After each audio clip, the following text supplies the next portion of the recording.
listening to Full Circle Weekly news of the open source community presented by Full Circle Magazine. These articles are compiled by Eric the Unready, and I'm your host, Moss Bliss. This is episode 424, covering week 30, July 21st to 27th, 2025.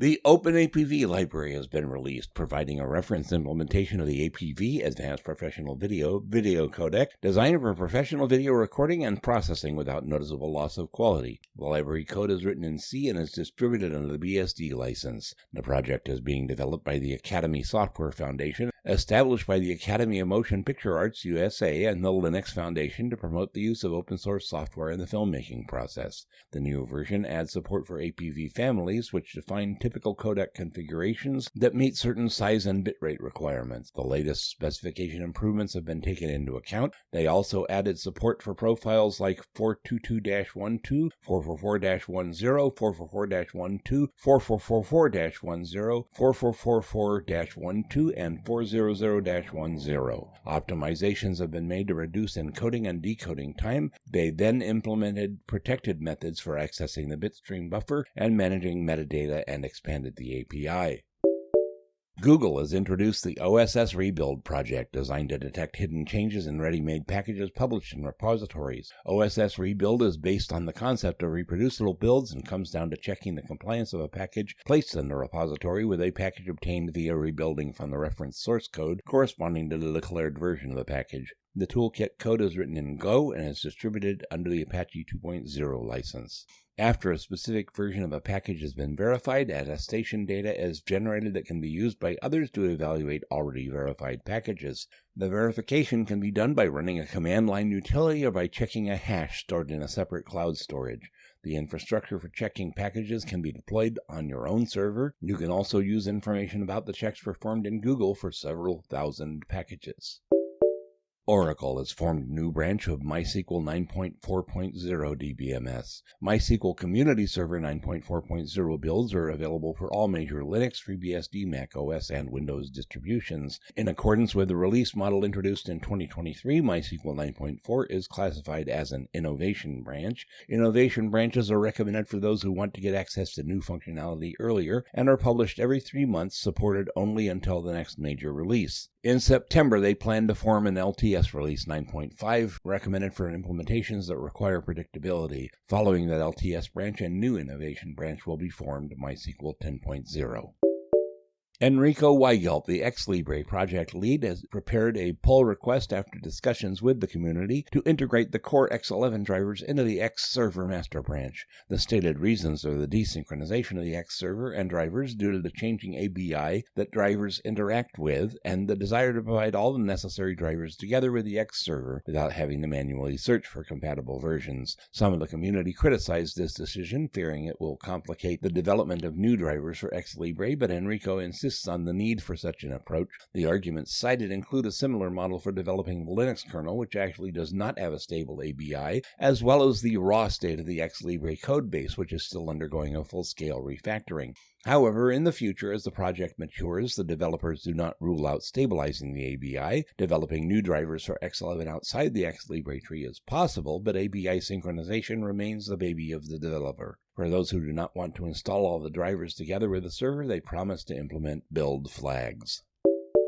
OpenSense 25.7 has been published. It's separated from the pfSense project in 2015 with the goal of developing a completely open distribution that could have the functionality at the level of commercial solutions for developing firewalls and network gateways. The source code of the distribution components, as well as the tools used for assembly, are distributed under the BSD license. The builds are prepared in the form of a live CD and a system image for recording on flash drives. The distribution can be used to create fault-tolerant configurations based on the CARP protocol and allowing a backup node to be launched in addition to the main firewall, which will be automatically synchronized at the configuration level and will take over the load in the event of a failure in the primary mode. The administrator is given a web interface for configuring the firewall built using the Bootstrap web framework and Falcon MVC. The first experimental release of the Wayback project is presented. It allows you to run the desktop environments tied to the X11 protocol using Wayland-based components. Wayback is a stripped-down Wayland composite server that supports only the capabilities necessary to run a full-screen X11 session using XWayland, a device-dependent X component for organizing the execution of X11 applications in Wayland-based environments. The project code is written in C and is distributed on the MIT license. The Wayback code is based on TinyWL, the reference composite server from the developers of the WL-Roots library, with its functionality stripped down to the bare minimum needed to run XWayland standalone. It is intended that in the future, Wayback will be able to be used as a complete replacement for the Xorg executable. This first release of Wayback is presented as an alpha version, allowing you to get acquainted with the concept implemented by the project. At this stage, there is no support for such features as multi-monitor configurations, screen blanking via DPMS, mouse pointer capture, and many Xorg options. Packages for testing Wayback are compiled for Alpine Linux, NixOS, Arch Linux, and Fedora. CUDA Text 1.226.0, a cross-platform free code editor written using FreePascal and Lazarus, has been published. The editor supports Python extensions and has a number of advantages over Sublime Text. It includes some features of an integrated development environment implemented as plugins. More than 300 syntax lexers have been prepared for programmers. The code is distributed on the MPL 2.0 license. Builds are available for Linux, Windows, Mac OS, FreeBSD, OpenBSD, NetBSD, Dragonfly BSD, Solaris, and Haiku platforms. One of the main additions has been that they added an AI local plugin to Plugins Manager, which uses Ollama to use large language models locally. The author of Wix, an open-source toolkit for creating Windows installation packages, is developing the Maintenance Fee Initiative to solve the problem of funding open-source projects. The Maintenance Fee Initiative allows for a small monthly fee, an option is $10, to ensure the financial sustainability of projects without limiting their openness or resorting to funding models like Open Core, which imply the delivery of an extended paid system. The essence of maintenance fee is to conduct a monthly payment for users and companies that receive commercial benefits and directly or indirectly earn money from using an open source project. Payment is stimulated by adding a user agreement to maintainers, regulating access to the infrastructure, binary assemblies, and ready-made packages. They propose to use the GitHub sponsorship system to transfer the fee. According to the EULA, only paid subscribers and users who do not profit from the project can download binary release builds, participate in discussions, and submit issue requests. Access to the source code remains unchanged and is provided in accordance with the open licenses used by the projects. If a company that profits from the project does not want to pay a monthly fee, it can use the code from the repository and independently create builds for itself, but it does not have the right to use ready-made release builds provided by the main project. The release of Tails 6.18, developed as part of the Tor project, is presented. The distribution is based on Debian 12, comes with a GNOME 43 desktop, and is designed for anonymous network access using Tor. All connections, except for traffic through the Tor network, are blocked by default by the packet filter. When saving user data between launches, encryption is used. An ISO image capable of working in live mode has been prepared for download. The new version implements the ability to use network bridges based on web tunnel transport to connect to the Tor network.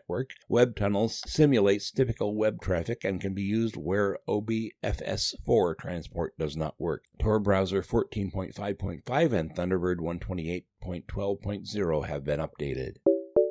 NVIDIA's Sasha Levin, who maintains the LTS branches of the Linux kernel and is on the Linux Foundation's advisory board, has put forward a set of rules and documentation for developers to consider when generating changes to the Linux kernel. Links to the instructions are provided in configuration files prepared for the Claude, GitHub Copilot, Cursor, Codium, Continue, Windsurf, and Aider AI platforms.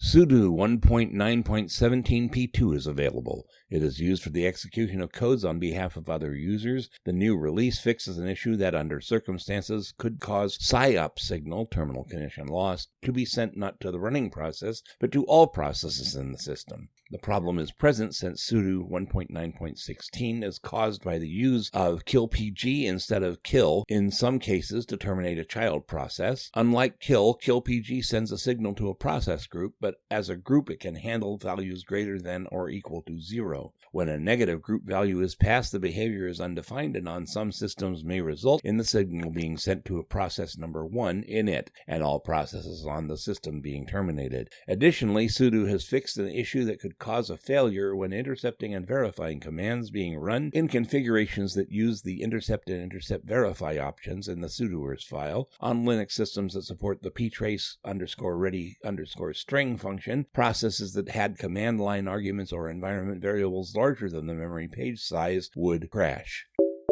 Slackle 8.0 has been released. It is based on Slackware and Salix and is fully compatible with the repositories offered in them. The key difference of Slackle is the use of a constantly updated Slackware-current branch. The graphical environment is based in the OpenBox window manager. A boot image has been prepared capable of working in live mode. i386 and x86-64.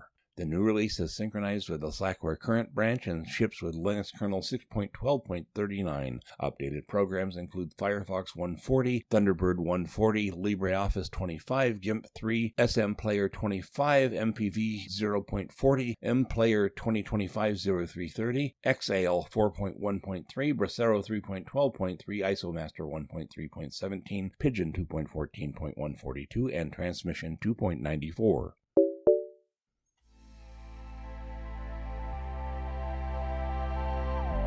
You've been listening to Full Circle Weekly News. For more details, see the next issue of the magazine at fullcirclemagazine.org or check the links in the show notes. You can contact me at bardmoss@pm.me. I'll see you next week.